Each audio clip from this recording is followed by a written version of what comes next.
Okay, welcome everyone for the weekly discussion in English medium. We have already appointed Sutta Nipata Purabheda Sutta.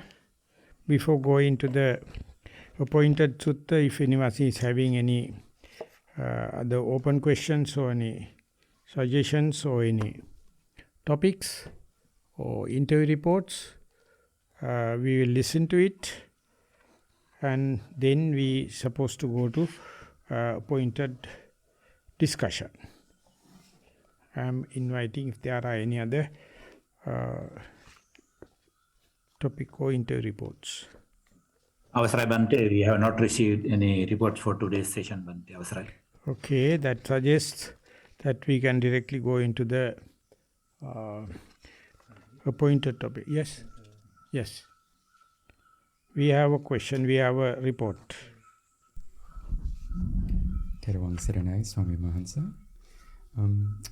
I wanted to just touch upon a theme that you spoke about a couple of weeks back, and it was particularly, so, as I recall, remembering your definition of kusala and the commitment to always thinking about doing better. And I was wondering, what are the pillars of the steps to cultivating kusala?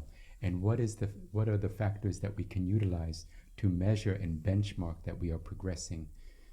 I had joked with Bante, I had this brief conversation, and I was saying the commitment to try to be better 1% every day. And he did, he kind of joked and said humbly, maybe you should think annually. So Think about? Instead of being 1% better, be a little bit more realistic and think about how you can be better at maybe 1% once a year. Yeah. So that as far as the pillars are concerned, as far as the benchmarks are concerned, Sila Sikha, Samadhi Sikha, Panya Sikha. The Buddha has given restraint regarding the morality, restraint regarding the concentration, and restraint regarding the wisdom. They have three tones, three tastes, three kind of vibrations. So moral siksha is about the morality, social life, ethics. So if you are having ethical question, you can never get a peace of mind. So at any cost, you must not disturb the fellow beings. So there you must be better. You must understand each and everyone. If I have disturbed you, please forgive me. And please let me know how can I not to disturb you. Not in a good and not in a bad. Not to disturb others. It's a crime. It's a crime. Today's civilization is a crime. Today language is a crime. Today monetary system is a crime. Today jurisdictional system is a crime. They're always disturbing and they have forking fingers into others. But unlucky enough, we are born with that and we are cultured with that. So still we are surviving. So you must be thankful to the society, thankful to the nature, everything. But we must understand, never fork fingers to other psychology. At any cost, unless otherwise someone come and offer you, he says, I'm sorry, I don't have time, but anyway, okay, you tell me, no otherwise. So that means no politics, no economic, no social. So morality is that.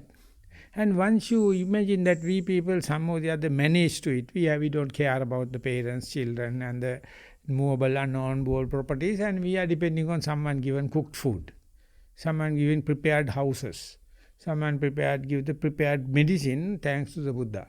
And now, how quickly we shut our mouth up, how quickly we become inactive and just keep the body by it, what you call parasympathetic nervous system, not touch the sympathetic nervous system.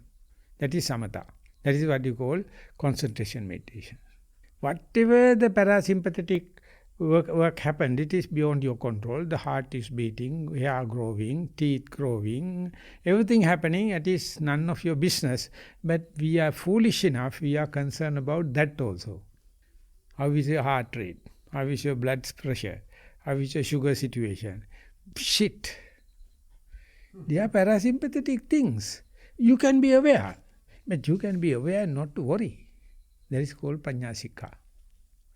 Beyond concentration with the sympathetic nervous system. Shut your mouth up in simple. Shut up Or I would say, be mindful and mind your own business. But even then you have to accept there are parasympathetic things, even in the animals, even in the beings and kind of thing. How can I be imperturbable?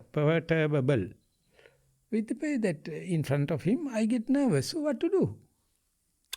In front of a girl I get some romantic feeling, what to do? And what that girl can do? And when the two fighting, I get tension. So they're parasympathetic. So you have to understand, are you also getting tired and frustration and tension? Yes. Then we are both human. Well and good. That is called wisdom training. So day by day we are learning how to be better. So we have to live in the society, but not touched by the social norms, but not to violate them. And then not to violate parasympathetic nervous system and skeleton related muscles. Just relax. Even if you are working, you can be relaxed, just like playing and musical instrument. And later you have to understand parasympathetic works are happening, it is pre-decided. What the hell, why you are worrying about that? So these are the three pillars, and a tremendous task. Not a single person excused. Each and everyone you learn is your genuine, intrinsic, your learning. No one can share with you, because you are learning by your own common sense. So Buddha is just telling you the directions, and your co-meditator also will give you the directions, but you have to select. But don't rush. Why should we rush? Because we have, throughout the samsara, we have been utter fools. And doing all the bad things, at one shot we can't pull everything, all our bad things with the help of a bulldozer. Never. Never. And if it is happening, you will break your psychiatric balance. So I have to do it slowly, mindfully, silently. That is my way of interpretation. You have anything to say, French?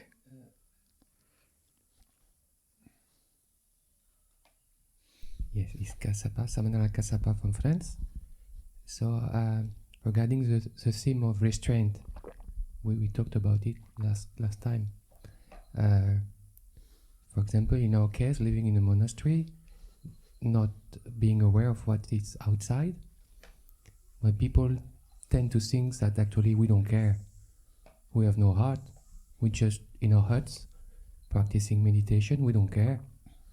So how Bente, how do you answer to these kind of statements? Because you have the chance to meet some politicians, some people in poor society, and they must think sometime, why Bente is coming to give us some advice because he's living in the forest.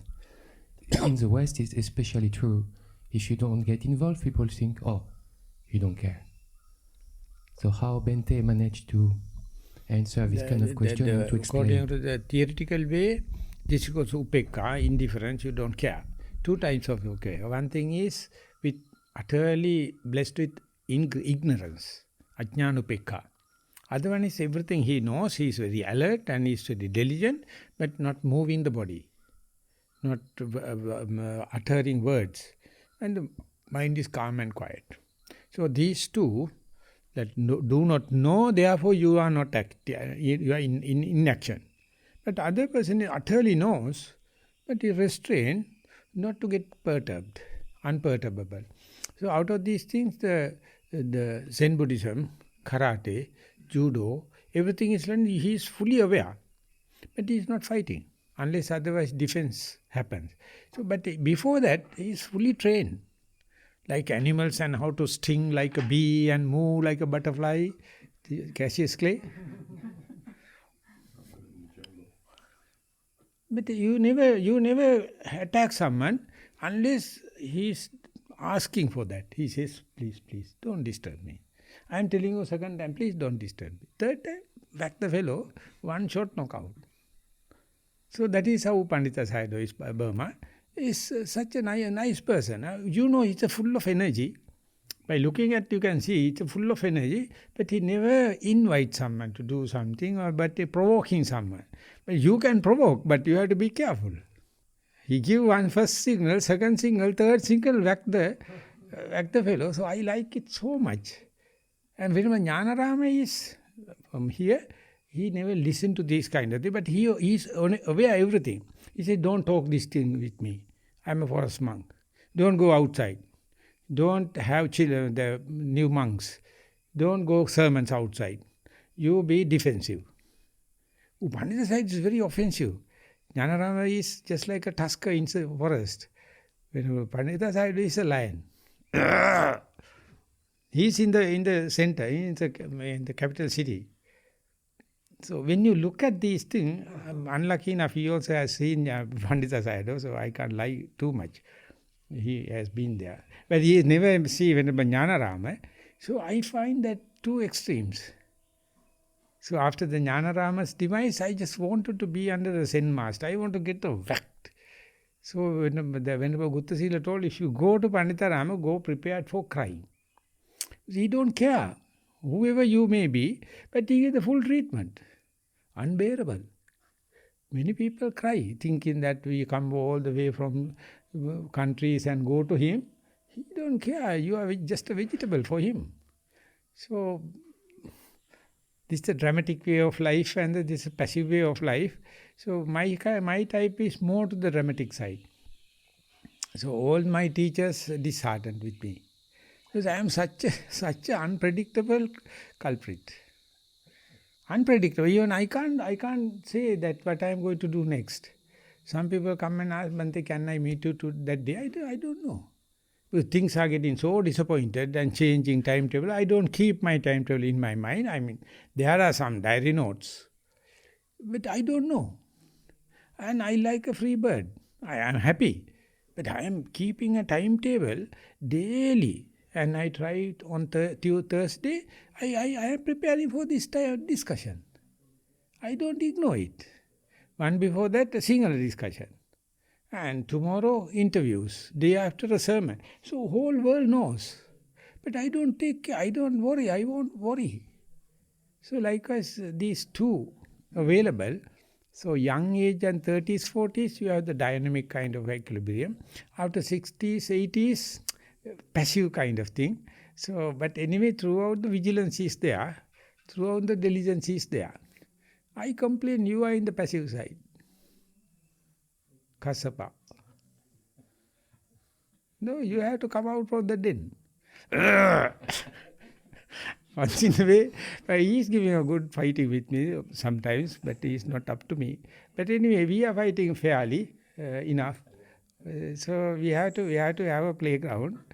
Fighting, it is just for the practice. I mean, special task force training.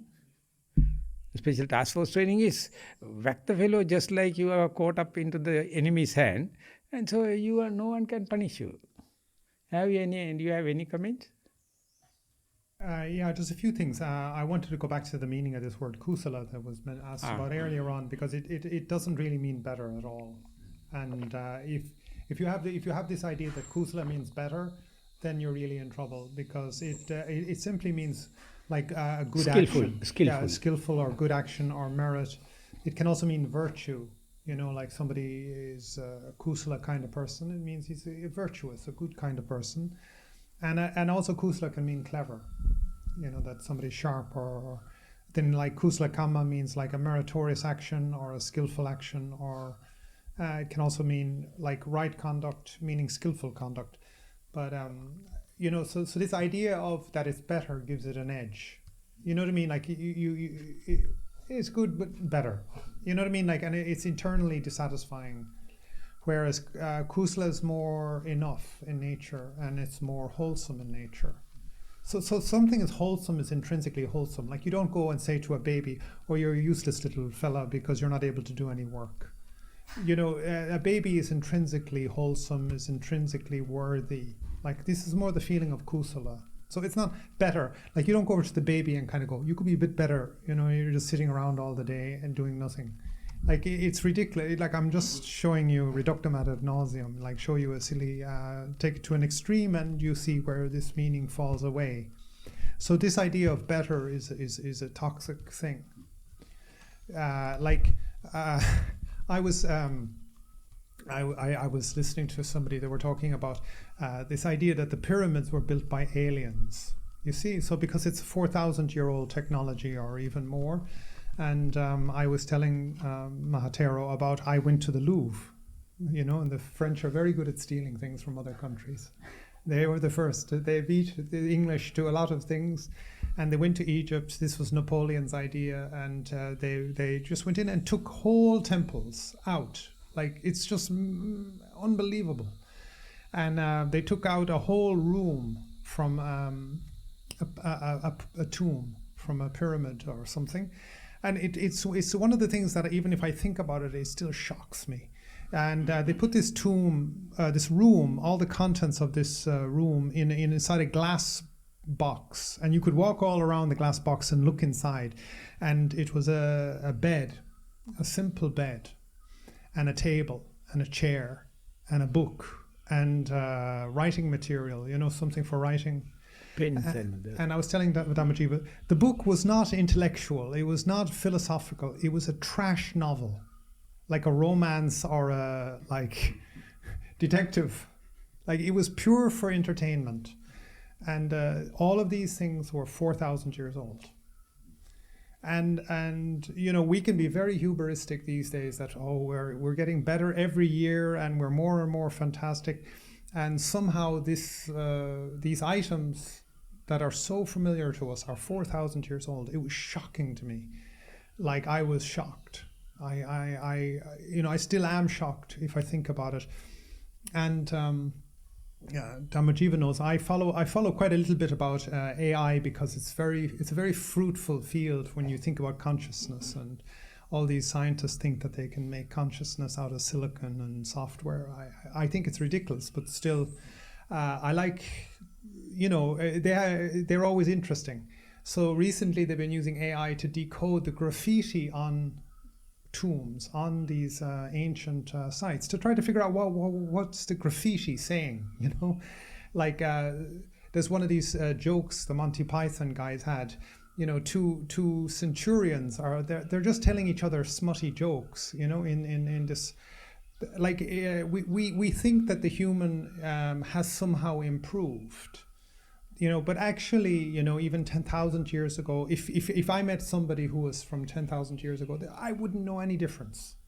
It's not like their head is small and they're, you know, somehow different. They're still the same people. So when I read the suttas, I don't go, you know, those old people in the old times had no idea. Things are better now. No, the Buddha is brilliantly insightful. Like, and the human condition hasn't changed. I mean, like, okay, he didn't have cell phones, but, you know, just the insight he had into the human nature, you know, is just unbelievable and remarkable. So kusala is something that is intrinsically wholesome and beneficial and virtuous, and, you know, and it's enough. You know, it's more enough in nature than better, like not enough. You know, so like if you look at all of the advertising, it's always based around this idea of better. Like the one that really is brilliant and crazy at the same time is this this slogan one of the makeup companies has, or something like that. It's like, because you're worth it. You see, this is their slogan, because you're worth it. Because really what the advertising is saying is you're not worth it. And if you put this stuff on your face, then you'll be better. You see, so it's intrinsic. It's very interesting how psychologically it's saying you're not worth it. You know, that I feel I'm not worth it. So if I put this stuff on my face, I am worth it. You know, very clever. You know, and so be very careful that your whole purpose here is to get better. You know, you are not here to get better. You are here to just sort of have enough, be enough, and be, you know, enjoy the wholesomeness. And like, again, Maha Thero was saying about, we're inactive. there's nothing inactive about us sitting here. You know, it can, like, there's so many things I can do. Really, I can do a lot of things if I want to, and I put my mind down to it. I can go and do it. And Maha Thero, you have to, you know, he's always doing a lot of things. Look, we are skillful, capable, competent people. So many of the monks here are like, you know, the finest of Sri Lanka. Like, and I hear from lay people like, oh, you know, monks are kind of idiots or incapable, or, you know, they have bad astrology or something like that. You can't arrange them, you can't marry them off. Where do we put them? Into the temple? And not here. Not here. All these monks are very capable and competent. So, you know, it's a very dynamic situation to be capable, be competent, and have kusala as enough. You know, because somebody else will go, oh, I think you could do better. You know, I think you could be doing more. And that's the ultimate poison. That's you know, that's like saying, you know, because you're worth it. You know, and it's drawing people out, and then you're finished. You know, the Buddha's teaching is enough. The Buddha's teaching is kusala. We don't need to improve it too much. You know, just take it all the way down and see where it leads you, and then improve on it. Okay, fine. Take it to the limit. Break it. Fine. Try break it. You know. Good luck. So, no, self-contradictory, what you are expressing. So, self-contradictory. Because you define kusala with the conventional translation. yeah. And I mean, that is the way only we have available. But Jnanananda, considering everything, he shows better than good. It's an advertisement. It's a marketing system. Everyone is promoting to do better. That's why he is happy with AI. I don't like. AI is always you can't do away with, because daily AI is improving. You can believe AI or you can hate AI, but AI is happening. And I am using it. He appreciates, I depreciate it.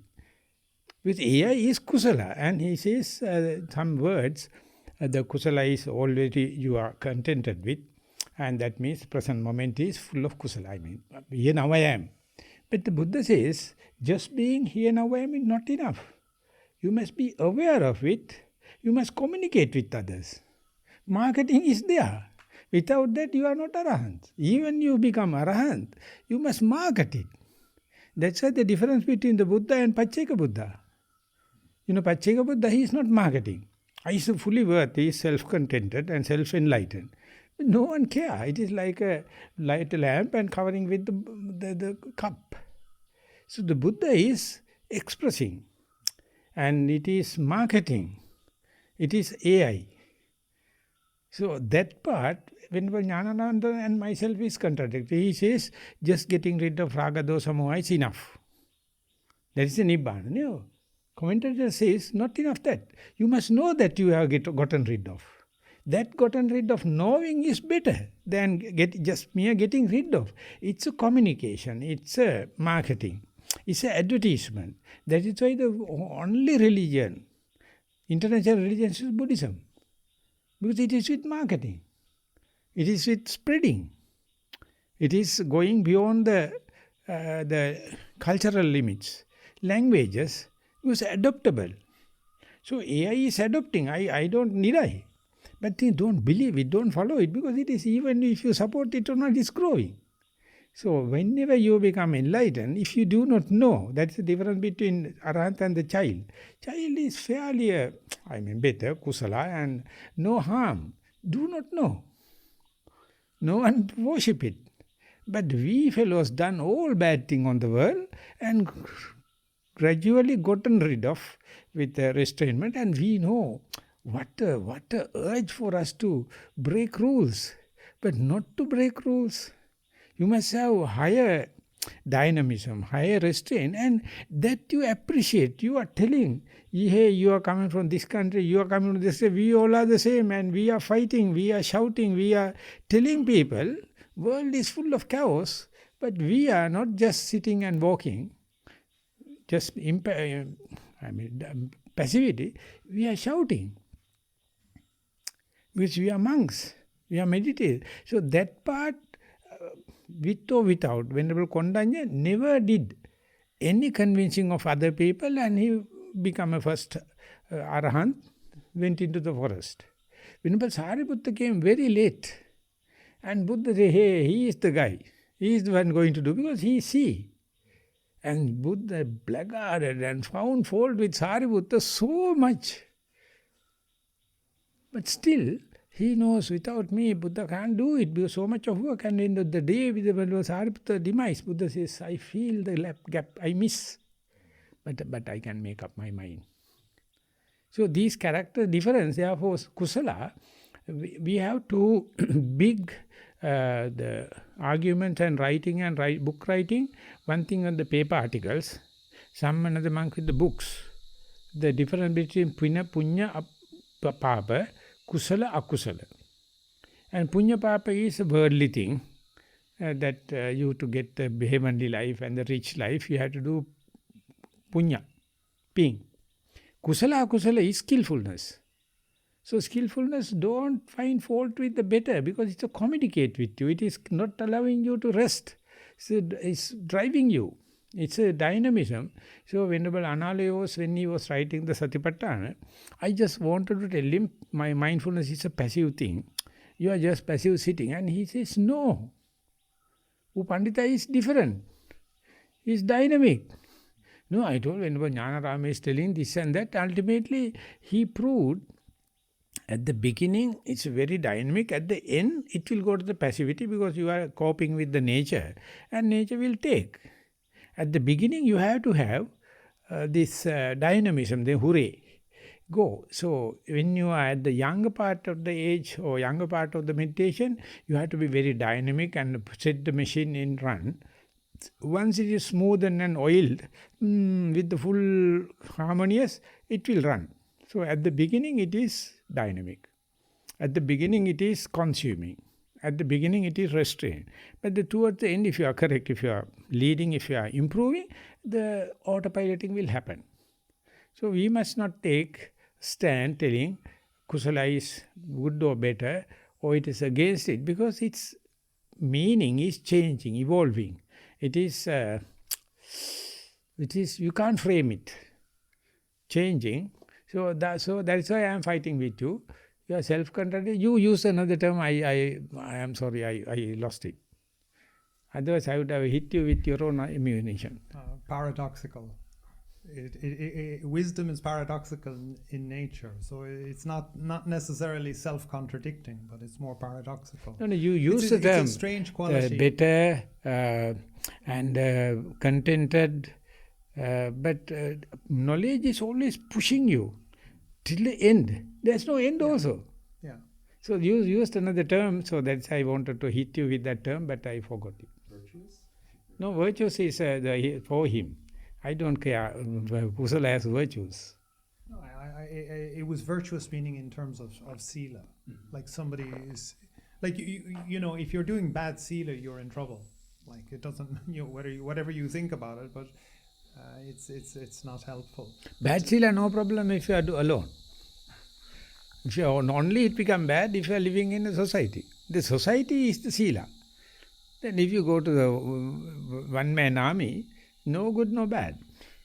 No one is deciding, unless otherwise you are a fool. Yeah, but that's almost like by definition, if you're alone, you don't have encounters, so therefore sila isn't active. But it doesn't mean that sila doesn't exist. It's like a defilement. No, yes. It's just waiting for you to come out of your Den. Yeah, your lair, and then it's there waiting for you like a suitcase, and you take it away with you. You know. So but you can't also mix up too much the word kusala from panya, and this is a path of panya. It's not a path of kusala. You understand? But kusala is the base. You know. But this comes back to your question about, are we here to do better and do better all the time? And this is kusala. No, that's not the meaning of kusala. You have to understand. Kusala is wholesome and skillful and goodness and, you know, intrinsically good kind of stuff. But panya is what we're trying to develop. And panya is infinite. Yes, we can be more and more wise all the time. And, you know, the quality of what is good changes with that too, you know. You know, like silver is good and gold is good and platinum is good, you know. And it depends on the situation. Something is better than another in a different situation, but there is still good. Like you can't just say it's not good. It's foolish. You know what I mean? Both are good. You know, we're just talking about better. This idea of better is ridiculous stuff.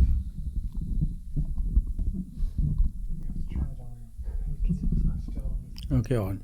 Swaminatha, so lately a friend of mine from Zen has been asking me about karma, and Karma. yes, karma, and I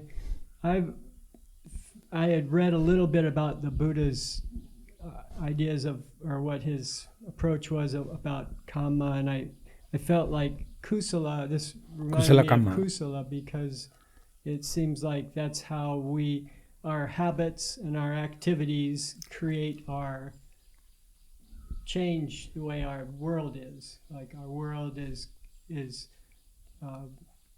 directed by our mind and our thinking and our speech and our actions. So if we change our speech and our actions, we're changing our karma. I'm thinking that was my kind of feeling about karma, and I just wondered how karma, if that's the right way to think about it, and if karma is part of kusala. No, karma, you can put kusala karma, akusala karma, abhyakata karma. 3 types. Good karma, bad karma, in between karma. So good karma is always doing better. Bad karma is you are doing lowering. Abhyakata is no good, no bad. So people, kusala is going to take always is kusala karma, the akusala, not with respect to the akusala karma. So therefore we say try to be better. Always try to be better. That's a way of doing kusala karma. But knowingly, if you do bad thing, akusala karma. Kusala karma is a common term. Kusala, akusala come to the adjectives. And there are a lot of things in our life, no good, no bad. That part we are ignorant. That's why we are searching about. So we are already enlightened in the 80% or more, because we are doing something habitually. We don't care whether it's good or bad. These things never go to your memory. Never go to the history. Never make any karmic forces. But therefore always highlighting kusala karma, keep an account, be alert, be diligent and do better. Otherwise, akusala can happen. So therefore to suppress the akusala karma, keep you occupied always. Do this and that. And therefore it's marketing. It's a dynamism, it's pushing. So people do not know, the people do not care about self-well-being. They don't care the karma. They don't care the kusala. They are just driven by the trend. Driven by the social trends. And they don't care about the morality. Because they are just for the self-esteem and the sensuous pleasure. But we are talking about some people, those who are concerned and responsible about their morality. They have to have kusala karma, akusala karma. So that is the atheists are telling, whenever you introduce kusala karma, akusala karma, you are morally responsible. If you don't care about the karma, you are morally irresponsible. That means emotional illiterate. So emotionally literacy means that you know. You have to be responsible because you are living in a society. You are living with trees and plants. So you can't say, I don't care. But others will care. So therefore social emotional literacy came after the World Bank attack. So we have to understand his wrong thinking is my fault. His correcting is my benefit.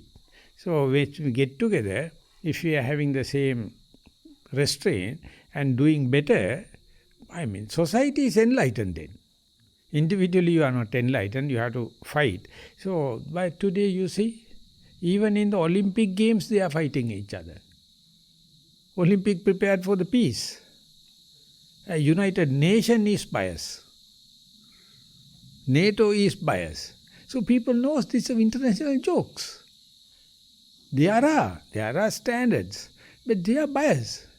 They will say kusala is this and kusala is that. That is for their advertisement. But we are practicing people. We are practicing with our self-well-being as our norm. without disturbing the other's well-being. So we have authentic power to define our terms. Because whenever the commentators they are writing, the Buddhism completely disappeared, it became only a literal fact. They were not practicing, but they were grammatically writing. I mean, it's good, it's a colossal knowledge. But I don't compare myself with the commentators. We are practicing people, 40 years in the forest. We are daily sitting. So I don't care that I take whatever the commentator says and says, even the people always wanted to lodge a fight, level a case against me about Venerable Jnanananda. He says, don't misuse Venerable Jnanananda's saying. Then I told, who are you? I know him better than you as a layperson. I have my rights. But when he was, we'll say, one day Buddha Rakkhita died, I can say Buddha Rakkhita is that. Because we have intimate relationship. You don't have. So how can you say that I must be related to Buddha Rakkhita like that? We are already related. So present day our life is so precious. That's why I am happy with the Bhikkhu Bodhi is interpreting with as a Bhikkhu. Before Pali Text Society is utterly lay people. I mean, they did a big job. But Bhikkhu Bodhi, Achan Jeff, and if we are writing, we will be better. But we are unskilled in writing. So therefore, my interpretation, I don't share with others. I say this is my view. Because I am practicing. Even mistakes I am doing, you are witnessing me. I am witnessing you. It is not with the fine faulting system. But we can share. That is why we are calling for this kind of a discussion. So therefore, whether you like it or not, you are doing karma. And make it as much as possible, no kusala, no punya, and then you are better.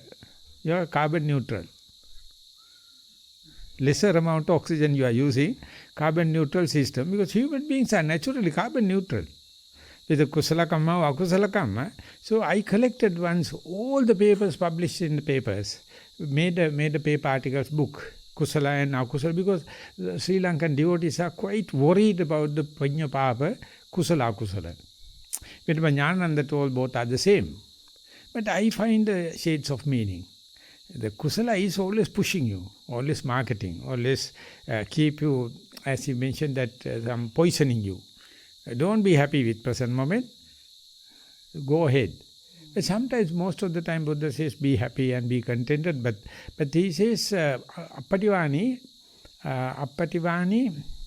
don't look behind, look forward. Asantutti, don't be happy. Because something you have, something to achieve. So therefore, always keep the kusala as your target. But it is also moving.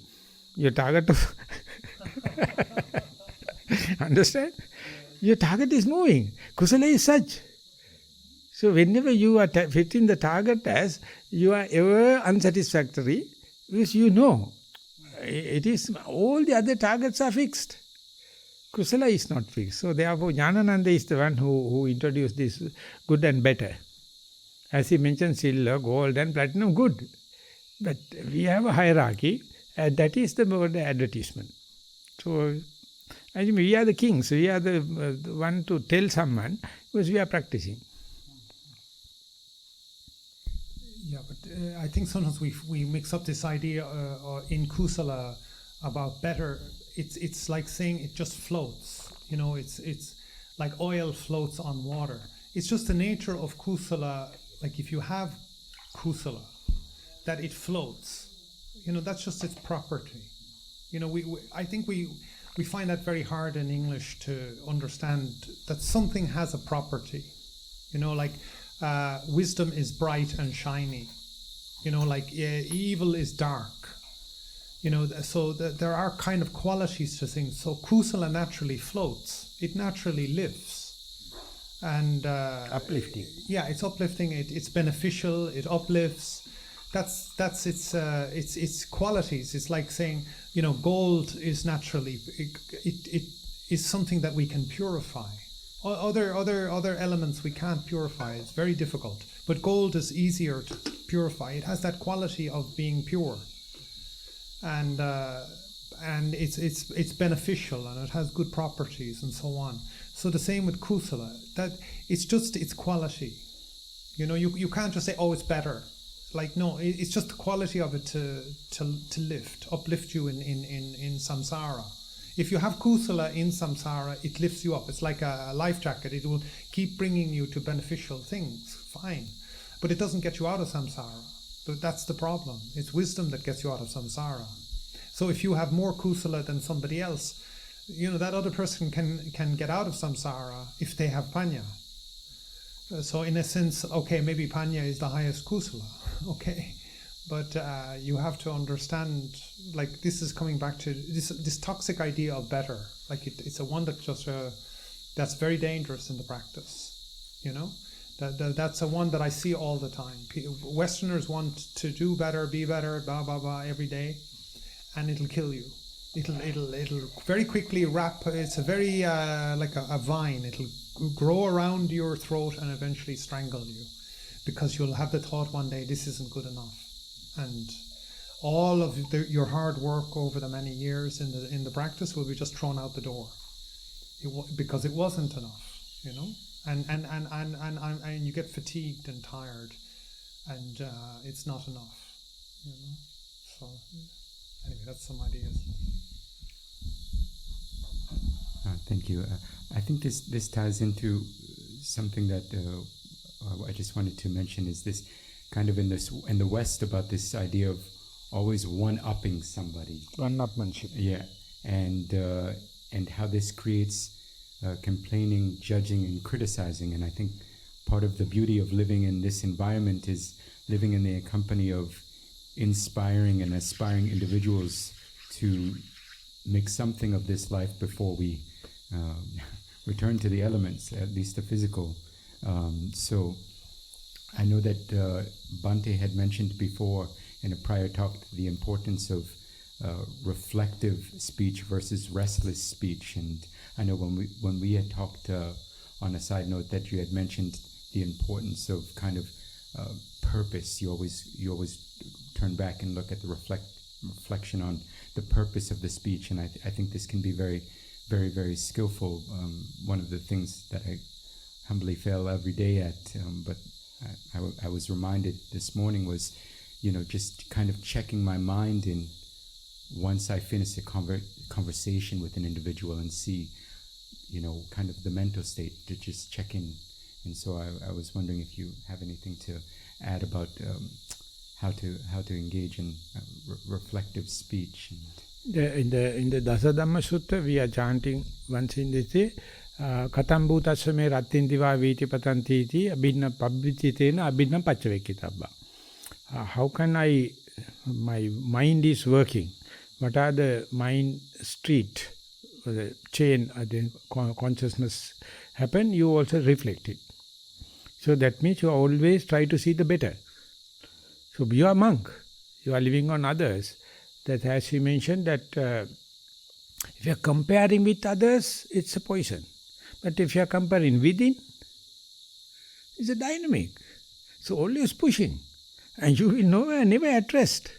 Even at the 80s, Buddha was dynamic. And some people say, when compared with the Dhammacakkappavattana Sutta, the first sutta, and the last one is the Parinibbana Sutta, improvements are there. Even after the fully enlightened, at the beginning he talked just philosophy in the Dhammacakka. But to go to the Parinibbana Sutta, he's talking very trivial things. How one after the other 37 factors of enlightenment, and very practical. That means encountering some refinement can happen. That is within the Buddha, but it is directly related to the Dhamma. It is related to the Sangha. It is related to the Sila. So therefore, if you are comparing with, if we two come together, we are fighting, no problem. But that fighting is helping me, refining me. And I am thinking that first time I saw the Buddha Rakkita. Second time, after 1 year, 10 years, what kind of a thing? Leave aside him. But our encounter have that improvement. But we are no personal kind of thing. We are fighting in the stage as well as in the room, no problem. But that fighting is my dynamism. That I like it. So even the girls and the boys, I like those who are fighting and dynamic with me. So I provoke all the time. So when I was in the university, when we are in our dormitories, I never allow anyone to sleep after the lunch. So one day it happened me to, so everyone pushed me and put into the bucket of in the huge water this thing, because they are not allowing me to just rest. Which is something wrong. Everyone got together and pulled me from the bed, put into the swimming pool, I think. They know I am something, some nerves are very over dynamic. And the Buddha says, before the death, you must achieve something, otherwise at the deathbed, people will come and ask, what the hell you did after becoming a monk and everything. Till that, don't tell. The last minute when you are telling, ultimately you have to die very disappointed way. And at one time, related to that, Dasadhamma Sutta, he says, Sunyagate abhiramameti abhinam pachavikkitabba. I must understand, I always appreciate solitude life. But if you are telling someone, Buddha says, bragging, you are defeated. In the Upasampada Malaka, they says, if you are claiming, I don't like social life and I don't like you, I am like you people, I am a only solitude person, Buddha says is bragging. So it's the same thing, the solitude within yourself, you have always remember. But if you are bragging in other people, I mean the society at large, that is wrong advertisement, that's poisonous. So that is why I selected the monk's life. In the dynamic life, I have no question. I am a fully dynamic leader and always creative. No end. But I just want to reach it just to earning for other people, earning for money, whatever, putting them into yourself. Not a single, even my mother can't understand, my parents can't understand, the company can't understand why I am going for forest. They say you are very selfish. You try to be enlightened yourself. Then I told, I am not like that, but if you are coming with me to the forest, I will care with you. But if you like this one, I don't care. So therefore, internalizing kusala, internalizing dynamism and kind of thing, I find Pandita Sayadaw's characteristic nature or his role model. He don't ask any people to come and meditate. But if he comes, he says, sit, stand up, everything is repeated. But you are the person going there. Yesterday one person asked in the down, Bhante, what is the meaning of sitting meditation? What is the meaning of walking meditation? Then I wanted to ask the person, why did you come here? Lucky enough, he never got up. Then I told, I am not answering you. But if you are asking me, why the meaning of sitting and walking, who asked you to come here? No. You must understand, justify why you are coming here. And then you must understand the package. But if I am telling you must come, you must sit, then it's a commandment. Buddha's, these things are not commandments, they're proposals. So we got here as a proposal. So I am not telling, if you are not coming, I am going to punish you. If you are coming, I am going to give a benefit. No. So therefore, internalization, I take AI subject, artificial intelligence. He like it, I don't like it. Because artificial intelligence, no internalization. Never. Always commercial, always money making. It's a cancer, it's a growing thing. You can't stop it. Whether I like it or not, I am using it. I use it as a slave. I never put salute and say, oh, you are a good man. No, I say, you are a bloody shit, get out. Artificial intelligence can't get out. It is a servant. And the way the Buddha put it, internalization, it says all bad things. I am telling again, all bad things, once internalized, it's good. You know the art of insight meditation, internalization. You can see Hindu masters, their externalization. All cheating themselves. They are showing off. Buddha says, Kinte jatai dummeda, kinte adina satya, abbantarante ganam, bahiram parima. They are putting a big turban and this thing and kind of thing. But internally you are filthy. What is it? Not necessary, but if you are pure, you know. internally. So therefore, no poisonous. It is not poison. It is not advertising. It is, of course, marketing, advertising is a good tricky words. But if you are using yourself, no one can blame. So, abhinnam paccavikkitabbang katam bhutasame rattindiva vitipatanti in Dasa Dhamma Sutta. Once in 10 days we are reciting this sutta. Always you must have a bookkeeping. How is my mind, and then words, deeds. You people are witnessing. Sorry, I am attacking Buddharakita Hamadro, but you all are not coming. We two only fighting often. It was a little different for me when I was there. When Maha Thero was there, he was establishing. He had just moved to City centre to the forest his centre. own city centre, and he was establishing his forest centre. And when I came was 10 years later, so it was quite established, and it was like a factory. The city was like a factory, and the forest was like a factory. And also, you know, I personally, I was kind of like, I was kind of afraid of U Pandita. You know, he's very imperial. You know, like he's really like an emperor, and so I didn't go and hang out with him. You know, and he didn't have that relationship, and actually he didn't have that relationship with any of the monks. There was no monks close to him. He just had nuns all around him. Distance. And these were all like very capable nuns, very bright, and you know, like you never got near him. And then he had one or two young Nepalese like samaneras, and again they're really brilliant and talented. So he kind of I dealt with him in very, very formal ways. You know, like I might see him at the start of a retreat, and I'd see him, you know, offer formal respects leaving. But at the same time, he was incredibly important to me, you know, and you know, he was very supportive. Like he was a guy who'd kick you out if you weren't doing work. He had this kind of motto like no idle workers, you know. So everybody was paranoid, like that you weren't doing enough. Like this is the idea of better. And he kept on. He had to do this because the Burmese people are quite sluggish in the practice. They think it's kusala just to be in the center and you do nothing. Whereas I was like self-torturing. I was just like working and working and working because I was a workaholic. So it was like,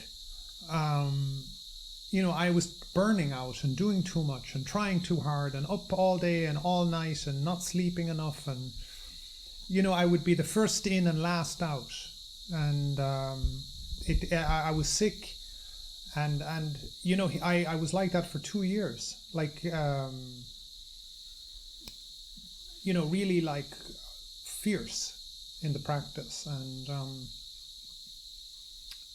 you know, so, you know, in the end, but I had a great faith in him. Anything he said to me, if he said jump off a cliff, I'd jump off a cliff. You know, it was just like, okay, U Pandita said jump off a cliff, I'm going. That's it. You know, so in the end he said, you know, I needed to take a break. And I said, okay. And I was gone like 2 hours later, you know, no question. He had just, it was like, Emperor has given the command and I'm the little foot soldier, and out the door I was gone. Like that was how he was for me, you know. And but it was really strange when he died. The day I heard that he died, it was like an explosion in my chest. You know, there was something very I can't like it was. He was very, very important to me. And on the other hand, like coming back to this idea of better, I made a lot of progress under U Pandita. Like under him, meaning like Usasana, who was his lieutenant. You know, and Usasana is a big, famous monk. You know, when you say lieutenant, it's like, I forget who the lieutenant was for Napoleon. Like very, like he was a great guy too. You know, or you know, whoever the famous people are. Like when you say lieutenant, it's, you know, he was Usasana is still Lieutenant. lieutenant. Like, you know, he's the captain and the lieutenant is the next down in the command. It's a post or a proper name? Yeah, it's like a designation. Like Lieutenant. Lieutenant. Lieutenant. Americans say lieutenant, Huh? is it? Like general, basically? General. We call lieutenant. Yeah, general is the commander working under the emperor. Yeah, so anyway, he was his lieutenant. He was the person Implementing everything. implementing things. Yes, he was the meditation teacher that I would report. Nayaka side we call. And then I also had Dhammika. I had Tamanijo. Samanijo. Tamanijo. Dhammika is Samanijo. Hmm? His pen name is Samanijo. Yeah. He is Dhammika. What's his name? Dhammika. No, he's not Dhammika. Samanijo and Dhammika are the same. That's why it was writer. Tamanijo is, yeah, it's his pen name, but I don't. He's not Dhammika. Dhammika. Anyway, Tamanijo is a special title. It's an exam you do when you're 13 as a Samanera in Burma. So you're the first in the country. Basically, these guys are geniuses. They coming from Nepal, learning Pali, learning Burmese and writing in Burmese, become the first in the country. No, but not Tamanijo was a Burmese man. No, he is teaching. He is the teacher. But he's the teacher of the Nepalese. If you know Nepalese, like the Buddha was Nepalese, like Nepalese are very arrogant. Like they are, nobody can train them. Nobody can teach them unless you are the best. You know what I mean? Like they're contemptuous. They have a contempt. They're funny people. Like I never had that before, where like somebody you know, French have a little reputation for being a little, but they're nothing compared to the Nepalese. Nepalese really are another level of life. Ma Vimala is the now Saido's the daughter. Oh my gosh, yeah, these are like. I mean, if you have to think about Star Wars or something, like it's more like in this universe, you know, very strange people, like in a wonderful way, like really. I mean, they are filtering in such a way, take the best and giving the best treatment through Samanijo. Yeah. Ultimately, they're predictable. They will be the best in the country. Yeah, and then U Pandita would all of the Burmese would come in maybe to do merit or something like that, you know, like especially Katina, and he would scold them about how inferior they were compared to these Nepalese. Like, you see this person speaks 10 languages and you can't even speak Myanmar properly. Look how well they speak Myanmar. It would be just, he could whack them and whack them and whack them. Like, that's why I mean he was an emperor. He was just like, he was ferocious. So I was quite afraid of him, really, you know. And I was used to, you know, working with IIT and Stanford and MIT, and I didn't mind those guys, but U Pandita was just another totally different level, like. And if you were reporting to him, he was very weird. He had this like a Rolodexer, you know, like a pivoting kind of bookcase. So he would pivot around, and suddenly he was reading like 6 books at the same time he was interviewing me, and you'd be like, is he listening to me or not? And he would be telling these Nepalese to do something. You know, it was like an orchestra, and all these people running in and out, and any slight deviation in your meditation and your reporting, he'd nail you. No, shoot you on the spot. On the spot, yeah. And so, but he had very good. I had some good interviews with him, where normally he's the only person that I found that I've ever interviewed with who he had a mind like my own. Like, I'm very curious. Like he would ask indirect questions. Like I'm not a person that you say tell me what happened and then next. I like very much like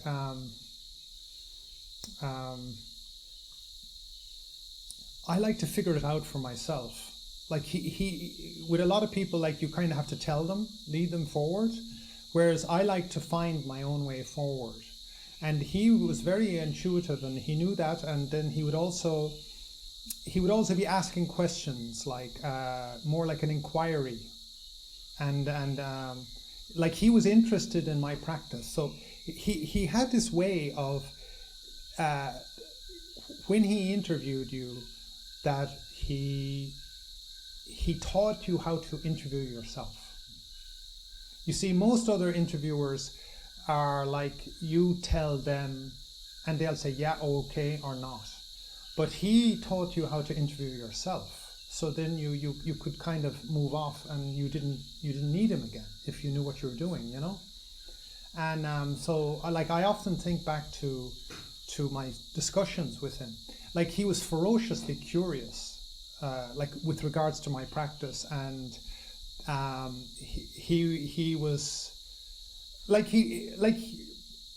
we fail to be curious about ourselves. You see, that's where inquiry, the nature of inquiry, is that you actually like yourself and you're interested in yourself, and you're interested, oh, why did I make that mistake? You see?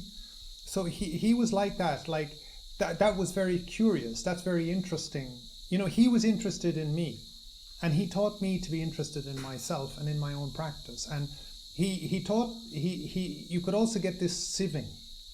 He would sieve out, that's useful and that's not useful. And he did it in a way that was like he'd go, that's interesting. And he'd kind of go, why are you interested in that? You know what I mean? Like, if it wasn't interesting, it was like, why are you interested in that? And, you know, he'd point you towards interesting things in the practice. And, you know, but he was constrained while I was there. You see, he had given away all of his best monks, you know, because everybody wanted U Pandita trained disciples. So again, it was quite weak in structure, the whole place. Like, he was running an empire, but he didn't have the command, you know, between him and the yogis. Like, we had this opportunity of these exceptional lieutenants at occasions, but day in, day out, it was Burmese monks who had completed their Dhammacharya, they had completed certain exams, and they would come in, they would practice for 4 months, and then they would apply to be a teacher, and then they would be made a teacher, and they just didn't have the experience, especially to deal with people who had more experience than they had themselves, you see, and especially in a different culture. They were very enculturated. U Pandita had a mind that like I said, I had worked with some of the brightest people ever, you know, and he was far beyond them. He was astonishing. Like, I mentioned last night to Dhammajiva about Elon Musk, and like, Elon Musk is somebody I perceive to be quite savant. He is just in a, you don't know how smart people are. Maybe the same with like some people you've met. But U Pandita was I don't know, he was just freaky. He was freaky. It was weird, you know, if you were around him. He was a very weird guy in a good way. I mean, like, it was just like, you know, it was like, we're not worthy. Coming from the practice, or was it something natural? Oh, naturally, yeah. From karma? No, one day he told, we had an encounter that I just wanted to leave him, and I wanted to come here. I was so desperate. And then he told, get out, no problem. And then he told, what are you going to do by being in Nissarana again? Then I told, I will be trapped in here to teach others. You, half-boiled yam, going to teach others? It's a completely sarcastic. Then I asked him, then what are you suggesting? No, you are too old, you can't learn now. So at least you have to be here 1 year. And so he never invited me to be here. He told, you have to be. Then all of a sudden it stopped. Then, do you know, this is not the way of my way of life. This is the best for the sasana. I do it, but I am a very free person. But this is the best role model. Can you also do that? So I feel so awful. I told sadhu. Then this is your place. Door is open. Take yourself your own time. So the Burmese monks never get that kind of interviews. Such a distance. We being foreigners, they are envious. They say, he afraid, I am always making Sadhu angry. Always make funny. It's so systematic, I completely miss. But I am 3 times dynamic. So therefore he likes me. And he told, that he can do three of the work of three people, you have to follow him. But unlucky enough, he is going to go back to Sri Lanka. There he told, this is not my way of life. But he thinks this is the best for the Sasana. So he is a role model. And as he mentioned, he is an emperor. He knows. And he's behaved like that and exemplifying how was the Buddha disciple. And always asking us to follow him. I didn't know. I am a completely different person. One day I went there, he told, Dhammajiva, I wanted to offer you a ball. Are you going to use it? I told, I am not using. Then I am not going to give. I am going to give you 3 robes. Are you going to use it? Yeah, that will be a gift because then remove everything, wear it now. So I went to the corner. You have to determine first. Relinquish this thing. Okay, thank you. I offered the full Atapitaka, you know Atapitaka? The 8 things we have a monk. Open it and the bowl is rusted. They said, is it the way you are treating teacher? Then I told, we are not opening it and say, no, it is not done. It's a practical thing. Atapitaka is, the bowl is rusted. So other people just keep it there, but open it. So I know the art, but that is the role model. I mean, we can't do it. So disciplined, but whenever he is free, 2-3 times I make a complete joker. I just crack jokes.